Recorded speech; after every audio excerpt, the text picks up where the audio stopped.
Estamos en la Universidad de Anáhuac, en el ámbito del encuentro de Real Cup de 2024.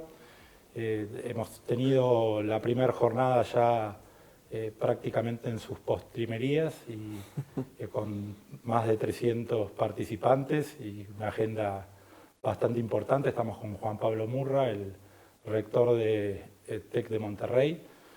Bueno, Juan Pablo, un gusto.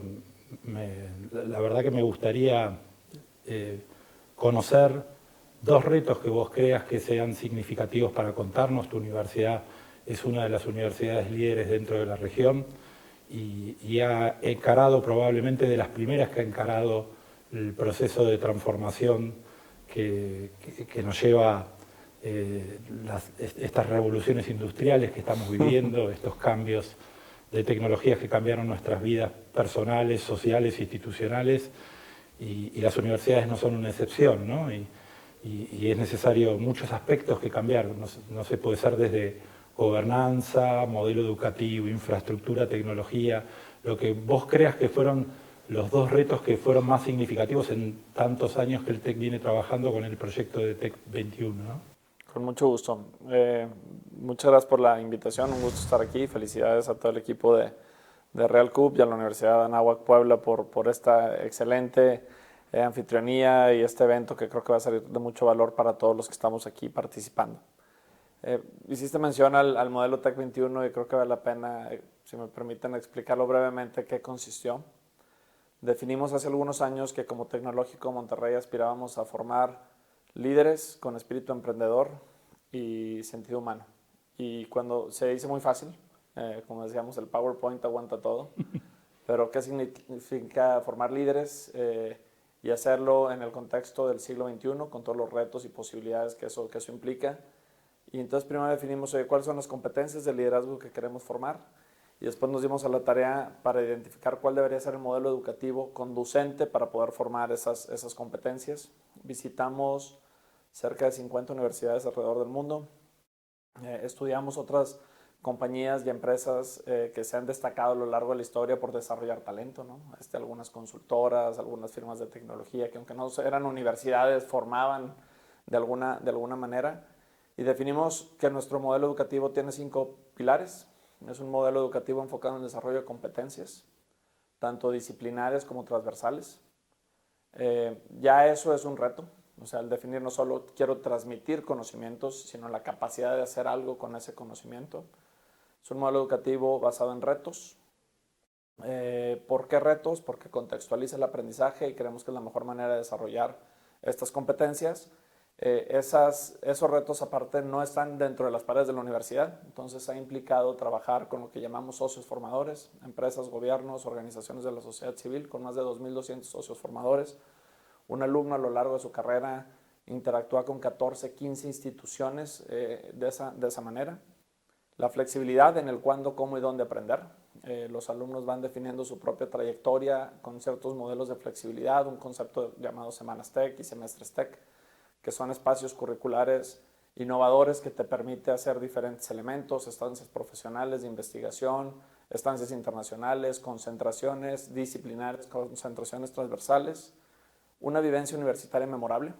Cuando hablábamos con los alumnos y exalumnos y les decíamos a ti, ¿qué te dio el TEC? Pues me transformó la vida. La parte curricular era importante, pero también nos dimos cuenta que participar en difusión cultural, deportes, grupos estudiantiles, estancias internacionales, era parte de la experiencia y profesores inspiradores.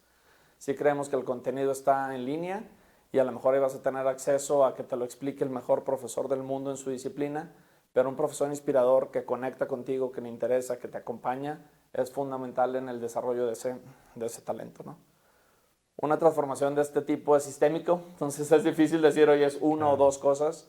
Literalmente cambiamos el tamaño de los salones, el mobiliario que utilizamos, la medida en que medimos créditos, el diseño del 100% de los planes de estudio, pero probablemente el más complejo fue el proceso de transformación de la facultad. Contamos con cerca de 2.000 profesores de tiempo completo, más de 6.000 profesores de cátedra y pues profesores muy buenos que venían haciendo algo que les funcionaba. Entonces era un tema de que no se estaba quemando la plataforma, sino era un convencimiento de que teníamos que hacerlo de mejor manera. Y ha sido un proceso, pues llevamos 10 años ya en este proceso de implementación y ese proceso de transformación. Y primero convencerlos de que esto era importante y una vez que los convences, entrenarlos y darles las capacidades para diseñar retos, evaluar competencias, trabajar en equipo. Antes un profesor prácticamente trabajaba de manera solo en su asignatura. Ahora en un semestre TEC que hay una concentración, son 30 alumnos con 6 profesores trabajando durante todo el semestre. Entonces también se volvió, les digo que pasamos de un deporte individual a un deporte de contacto. Y eso también ha sido un proceso de transformación muy bonito, pero complejo. Yo diría que ha sido uno de los principales retos a la fecha. Y uno pensando en el recurso humano, ¿no? Vos decías, hay que hacer lo mismo pero mejor, pero más que lo mismo, pero mejor, en muchos de los aspectos que nos estás contando implicaba desaprender lo que venían haciendo, el modo en el que aprendieron ellos y volver a aprenderlo, ¿no? Porque un foco en los retos, como decís vos, que pone foco en un resultado de aprendizaje, en un aprendizaje activo por parte del alumno, te exige cambiar el rol del docente, ¿no? Eso debe haber sido, en los números que estás hablando de docentes, me imagino que no debe haber sido ni siquiera un proceso de un día para el otro y hasta tal vez sea un proceso inconcluso aún, ¿no? Aún. Va una década y seguimos trabajando en eso. Fue un proceso de transformación de muchos de los profesores que están ahí, pero también un proceso importante de renovación de la facultad. Coyunturalmente había muchos profesores también ya cercanos a la etapa de retiro. En los últimos 6 años hemos contratado a más de 1000 profesores de tiempo completo y han salido de la institución cerca de 600. Entonces también ha sido una revolución de atracción y desarrollo de talento compleja pero relevante. ¿Y qué pasa cuando conviven, ¿no? El docente que hacía lo del modelo histórico con el docente que cambia, ¿no? Y el alumno cómo reacciona, ¿no? No solo qué pasa, porque desde la mirada del docente vos entrás en el modelo, vos no, pero el alumno es el mismo. Y tiene que compartir ambos modelos de docentes, ¿no? Es todo un tema, porque aparte no teníamos docentes que estuvieran solo en el modelo TEC 21 o solo en los planes anteriores. Normalmente daban clases en los dos. De hecho, hace un año, en junio del año pasado, graduamos la generación más grande en la historia del TEC porque aparte cambiamos los programas de estudios, la mayoría pasaron de 9 semestres a 8. Entonces se juntaron 2 generaciones, los planes de estudio que se graduaron en 9 semestres y los que se graduaron en 8 se graduaron todos en junio. Se graduamos en una generación del doble del tamaño. Es un proceso interesante ahí de convivencia de los profesores, porque aparte una vez que empiezas a enseñar con retos, con socios formadores, con competencias, pues lo empiezas a aplicar en el otro modelo. Entonces fue un proceso ahí de adaptación porque creo que la mayor satisfacción donde vimos un tipping point, como dicen los americanos, en los profesores, fue cuando empezaron a experimentar con el modelo de retos y se daban cuenta que sus alumnos, después de 3 semanas de estar llevando un tema, podían írselo a presentar al equipo directivo de una empresa de bienes de consumo internacional o al board de una empresa familiar y con muchos pantalones y muchas tablas a explicar qué habían hecho y por qué pensaban que su empresa podía ser mejor al director general que llevaba 20 años haciéndolo y el director general los felicitaba. Pues les daba un orgullo casi como de papá o mamá viendo a sus alumnos y eso sí provocó que se acelerara el cambio, ¿no? Claro. De nuevo, pues a lo mejor es un modelo que es más fácil implementar en áreas de negocios, luego tienes otros programas como medicina, leyes, ingeniería civil, que la parte fundacional técnica también es importante y hemos ido ahí también aprendiendo a que no el péndulo tampoco se nos vaya todo al tema de retos, pero cómo combinas el tema de materias disciplinares con retos, con concentraciones. Imagino que hay cuestiones contextuales de la universidad que tuvieron que cambiar para hacer que el terreno fuera fértil para este modelo educativo, ¿no? Que pasaba de foco en la enseñanza a foco en el aprendizaje. Imagino que las aulas, en el cambio de rol del docente, cambiaban de formatos, también cambiaban de formatos las narrativas, también se incorporaba mucha tecnología. pero de nuevo, o sea, contaste que tuvieron que hacer todos esos cambios. ¿Cómo hacían para convivir? O sea, un mismo alumno que tenía que cursar con un docente del TEC 21 y un docente del antiguo modelo. Sí. ¿Cómo convivían esas cuestiones? ¿Cómo resolvían los problemas prácticos de definir qué aulas vamos a tener, ¿no? Como te digo, es un tema sistémico y complejo de transformar la gobernanza, el proceso de toma de decisiones y la gestión de la organización. Mencionabas el tema de espacios, que luego es una manera muy tangible de mandar una señal de que esperas un cambio. El 100% de los salones en donde a veces había bancos fijos o mobiliario pesado, todos volteando a ver hacia el pizarrón o al profesor, al proyector. Quitamos todos esos muebles y compramos unas sillas diseñadas por Airio, de la empresa Steelcase, que son de colores y tienen llantitas y tienen como una canastita abajo y tienen una serie de diseños que la vez es muy simple y ya después te enseñan toda la filosofía del diseño. Pues cuando les dijimos, queremos 20,000 sillas para los 60,000 alumnos que tenemos en el TEC, no, se tardaron 2 años en podernos surtir, ¿no? Y al principio fueron memes y risas de los alumnos, de los carritos chocones y esto para qué. Pero mandas una señal al profesor, ya al alumno, de que el aprendizaje tiene que ser dinámico, de que no hay una sola voz, de que se puede trabajar de diferente manera. Las sillas son de colores, entonces pues muy rápido puedes decir, a ver, júntense los azules, los rojos, los amarillos, cosas que parecen muy sutiles, pero transforman comportamientos tanto de alumnos y de profesores. En paralelo a hacer este cambio pedagógico, también hicimos cambios organizacionales importantes. Antes, las decisiones académicas, aunque había una vicerrectoría académica central responsable de todos los procesos en el TEC, cada campus tomaba decisiones de contratación de profesores, de admisión de alumnos, de decidir qué programa ofrecer y qué no. Y creamos unidades académicas nacionales, creamos 6 escuelas nacionales, en donde hay un decano o decana nacional, ahorita tenemos 3 decanos, 3 decanas, responsables de todos los campus. Entonces, cuando se contrata un profesor de tiempo completo en el TEC, la aprobación es nacional. Cuando se aprueba que un programa se ofrezca, la aprobación es nacional. Cuando se diseña un plan de estudios y una unidad de formación, está centralizado, y eso también fue un reto cultural pues relevante e importante. Yo en ese momento estaba como decano de la Escuela de Negocios, entonces me tocó trabajar. En la Escuela de Negocios eran 400 profesores de tiempo completo y cerca de 1,200 de tiempo parcial. Ese proceso de diseño y transformación y implicó pues de repente cambios en indicadores, en modelos de gestión, en derechos de decisión, en asignación de recursos financieros, en procesos de aprobación. O sea, toda la parte de management que no se ve en una universidad también fue un proceso de transformación interesante. Y para lograr todo esto sí creamos una unidad central de planeación y transformación organizacional, que fue la que fue conduciendo este proceso de transformación desde el punto de vista de la visión hacia dónde queremos llegar, el modelo organizacional, pero sobre todo la cultura. Porque si no transformas la cultura de la organización, de pasar de ser una organización más jerárquica, a una organización que colabora más, que innova más, que es más tolerante a los retos y a la resiliencia, con una visión global, pues no se logra esta transformación de la manera en que estamos trabajando, ¿no? Uh-huh.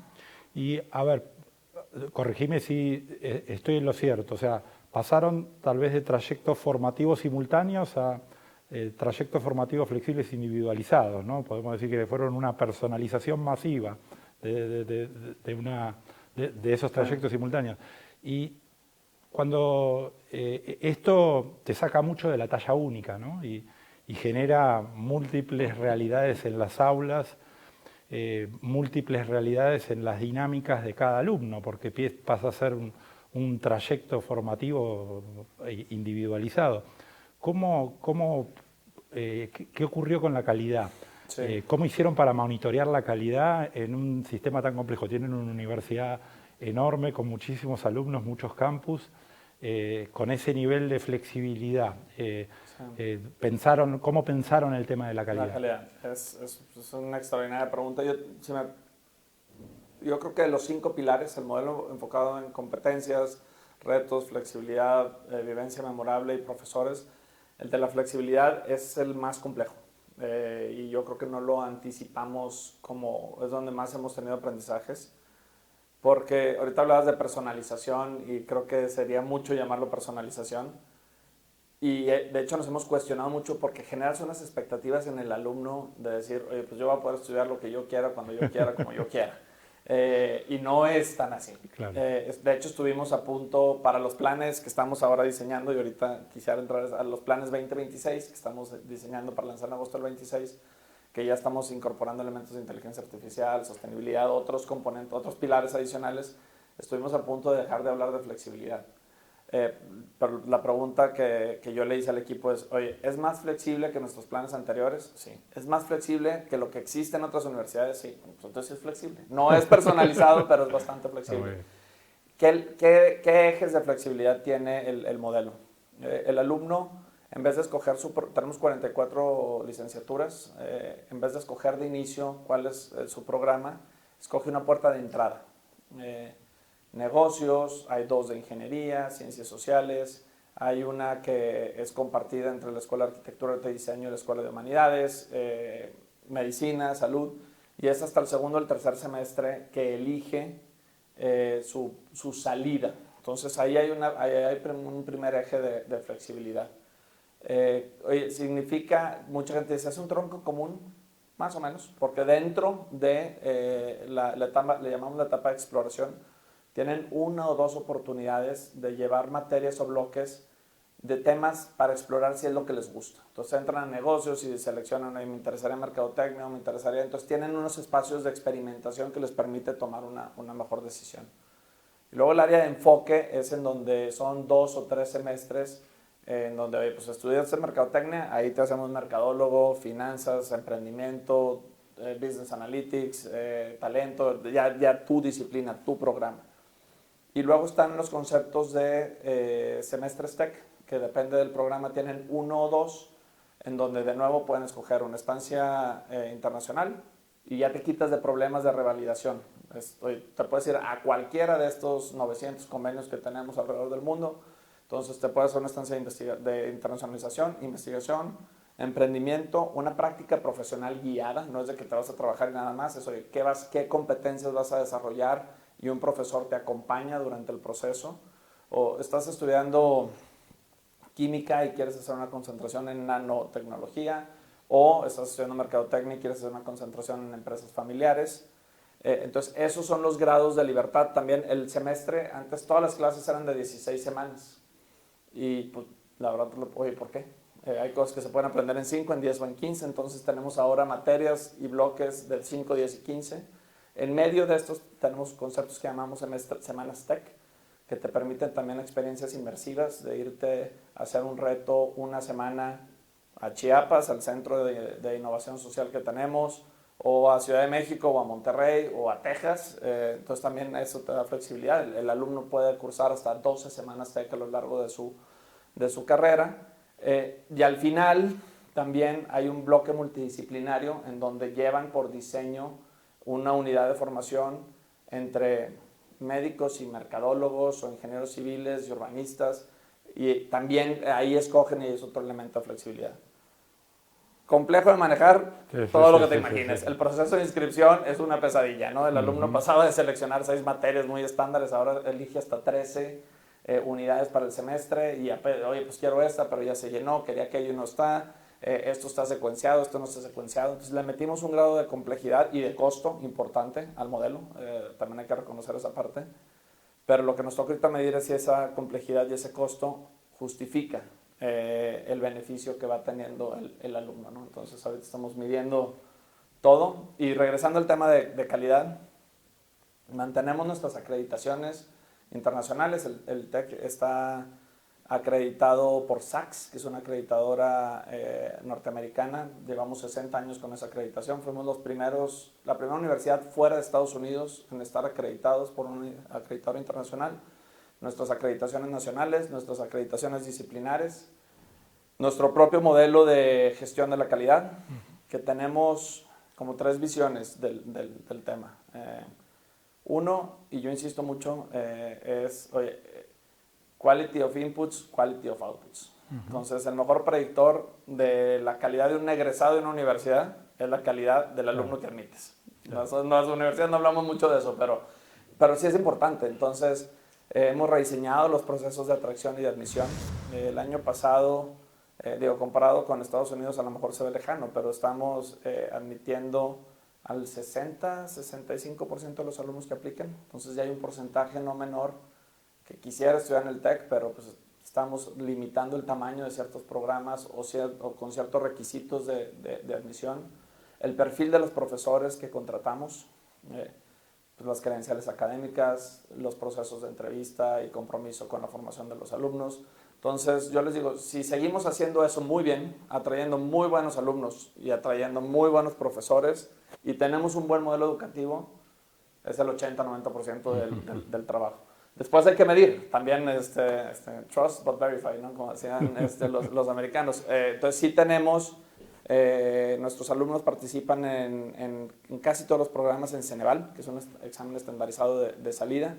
Donde no hay Ceneval hemos diseñado exámenes de egreso y cada vez estamos metiéndonos más en el tema de evaluación de competencias, no por el profesor que impartió la materia, sino por alguien más. Puede ser otro profesor, puede ser una acreditadora internacional, puede ser un empleador como modelo de calidad, porque si nuestro modelo está basado en competencias, claro, pues no debo de medir solamente aprendizajes, sino competencias. Y al final, bueno, pues también muchos otros indicadores de salida, ¿no? Oye, empleabilidad, sueldo medio de salida, emprendimiento, más o menos el 7% de los alumnos que se gradúan del TEC se van a trabajar al extranjero.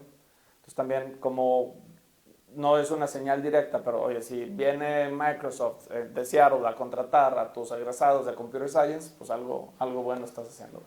Sí, un foco puesto fuerte del sistema de calidad en los outputs, en los resultados y imagino que también mucha información de trazabilidad ante tanta flexibilidad.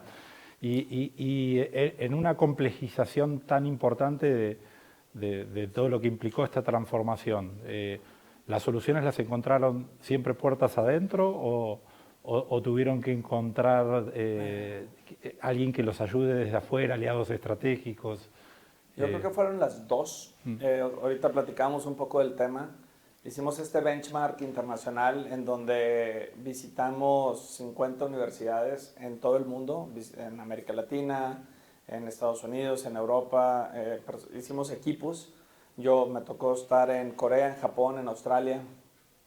Y lo que fue interesante es que identificábamos prácticas innovadoras y de alto impacto en las universidades, pero normalmente lo tenían acotado a un programa, a un grupo, a una materia, ¿no? Entonces, íbamos por el mundo, ¿no? Y Harvard, Cambridge, Stanford, y lo que era interesante, les decíamos, oye, ¿qué hace Harvard?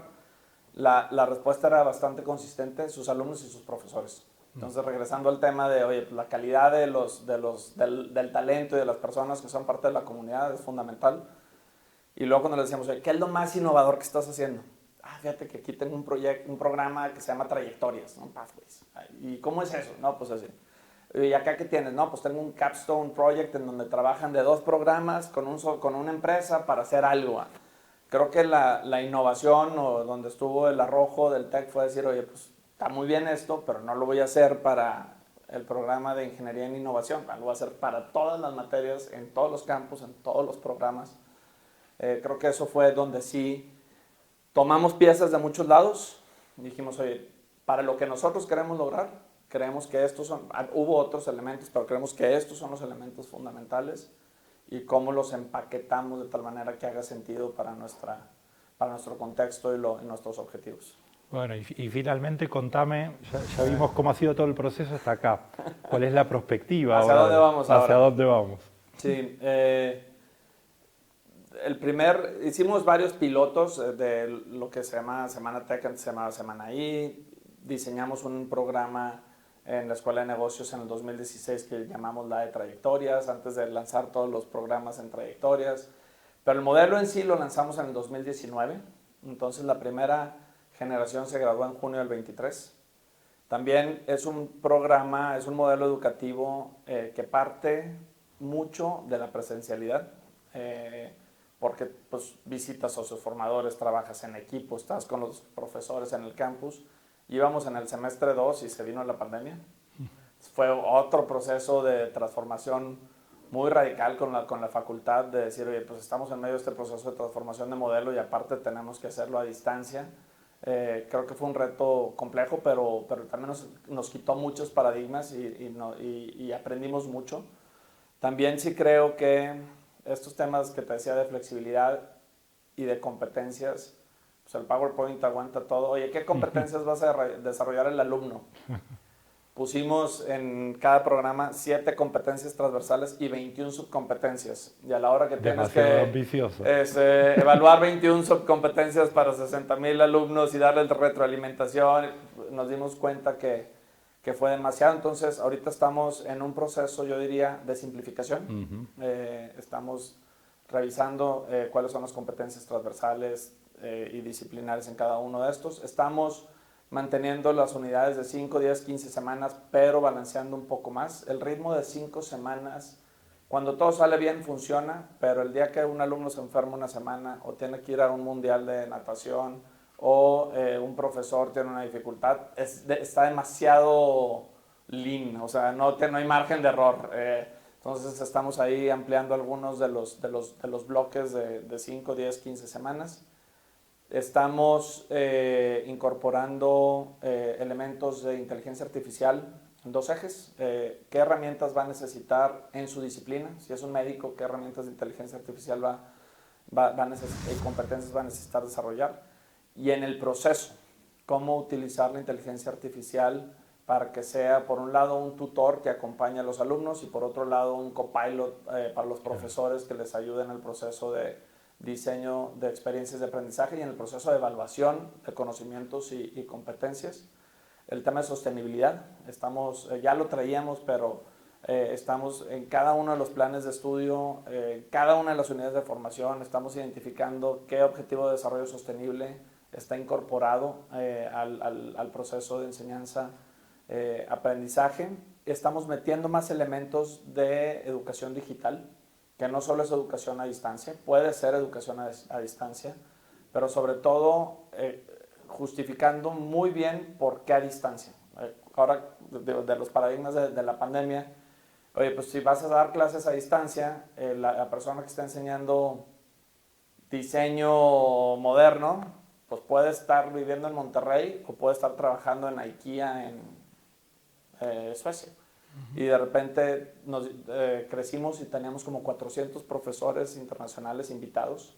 Entonces, oye, esta unidad creemos que el talento está más bien en otras partes, entonces por diseño la estamos planeando para que sea a distancia, pero también puede ser clases presenciales pero que utilizan realidad virtual, realidad aumentada, modelos de simulación, herramientas de inteligencia artificial pero aplicadas en el salón. Entonces también tú ves la currícula ahora y las unidades de formación tienen muchos sellos. Esta es transversal, compuesta con uso de inteligencia artificial y realidad virtual y va a pegarle al ODS 4. Entonces estamos ahorita en el proceso, ya diseñamos las mallas curriculares de las 45 licenciaturas que vamos a ofrecer en el 2026 y tenemos ahorita 400 profesores enfilados este año para estar diseñando cada una de las unidades de formación durante este año, de tal forma que en agosto del próximo año podamos salir a la comunidad a decirle, oye, pues si estudias en un año en el TEC, esto es lo que estarías estudiando.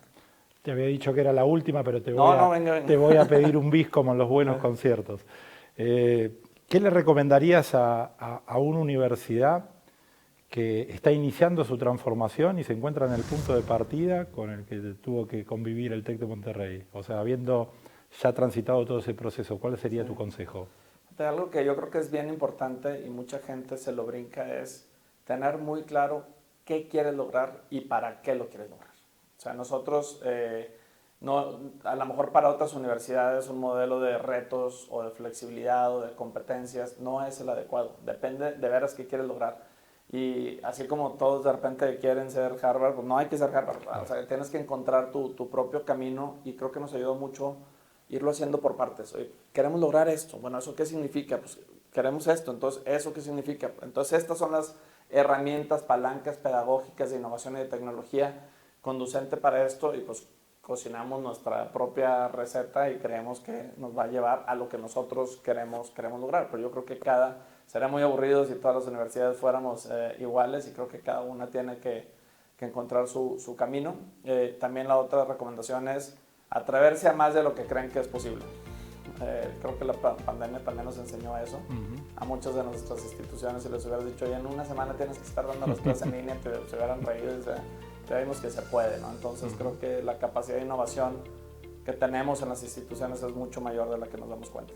Bueno, muchas gracias, Juan Pablo, y felicitaciones por todo lo que hacen desde el TEC de Monterrey. Muchísimas gracias.